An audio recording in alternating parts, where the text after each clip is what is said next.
Here we go. So thank you so much for this invitation. It's always great to have an excuse to get out of North Campus. My name is Maria Arquero de Alarcon, and I have a joint appointment in between planning and architecture, and I'm directing one of our post-professional degrees, urban design. And basically, you have to look at me as a product of Spain in the 90s. Many young architects and urbanists were training even younger generations to participate in what was an amazing transition, a very young democracy. The country was building its institutions, it was creating a new different order, and architects and urbanists were at the center of that conversation. So I see these disciplines that I belong to at the center of larger conversations about the role of our professions as cultural agents, as those that have the possibility to create and to imagine new collectivities. So that's a little bit what you are going to be today, how I'm trying to bring some of those conversations to my students, if I'm able to figure out. Okay, there you go. How to do it. So some of the work that I'm doing, all collaborative, all with different colleagues. It's happening in Brazil, also working in India. I'm really invested in understanding better also the geographies that our students are coming from. That's, I think, the best way in which we can engage them in the same way that we are asking them to engage us. And this is work that we have been doing recently, looking, learning, quite literally interested in revealing, in making visible many of the ways in which people are occupying these largely contested territories through informality, but also some of the displacement that the construction of larger infrastructures are imposing in places like India.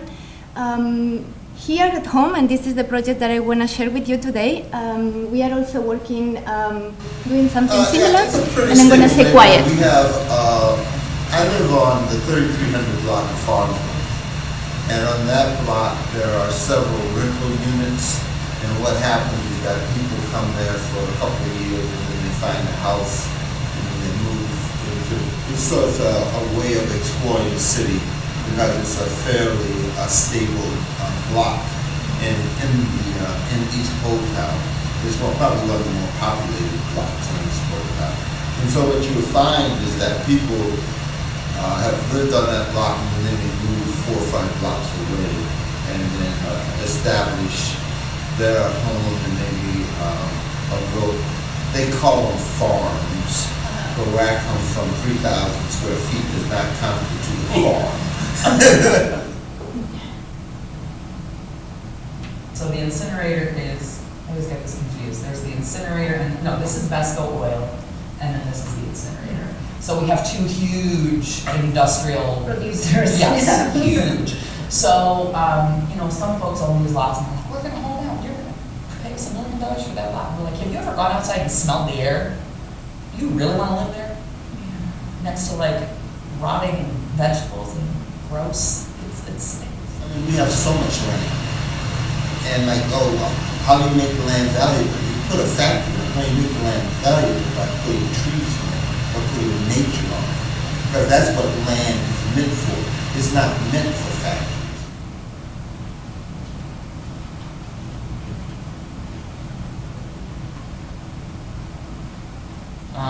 So we have a large footprint. We have 110 acres under our control in partnership with the city of Detroit. When we first were talking, so Gary, our founder and CEO, has been working on assembling this land for about 8 years. And one of the ways that he was able to do this was because of the partnership with the EPA and the GLF. So we own Beta Farm. The rest of the land is under contract with the city. So we are leasing the land. And what that means is we get the agricultural lease rate, whatever that is. Again, it's another person's job. But the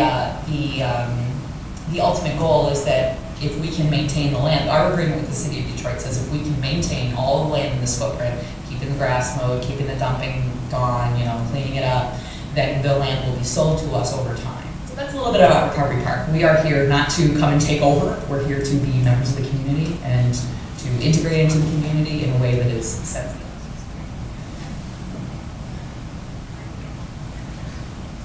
But I, in some ways, feel like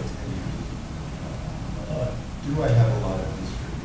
No, I don't. I've lived here for 10 I was like, so 10 years ago when I moved here, I was like the new guy moving here from New York City, like buying a cheap home. So I feel a little hesitant to sort of claim a voice that like I realize some of my other neighbors don't share. But my voice, having lived here, is that what I like about this area is that overcoming and that it's green space and that there's plenty of like open area for farming or having an ice cream, or that it just doesn't feel so dense and populated. As one person said, whole town east and there's other places in Detroit are experiencing two things. One is gentrification and the other one is communification, where communities are being built. And one is extremely fast and is fueled by capital, and the other one is very slow and is fueled by human spirit. And what people want to do is build a community and build one that shows equity with those people who have invested their lives in Detroit, because there are neighbors who've been there all of their lives, who've been through what they say was the worst, and that they didn't leave. And now you have these newcomers who respect the fact that they're there. Okay. So just to give you a sense, this is part of our interest, how to bring other voices to the conversation, voices that are helping us to see things that are invisible otherwise. These are some of my courses. I teach a lot of studios and workshops and seminars, and I try to be messy and partner with colleagues that are on the ground and with foundations and non-profit groups, and travel with the students and get out all our questions on the table and try to learn together. And it's all about co-teaching and partnering. This is work that we do with students.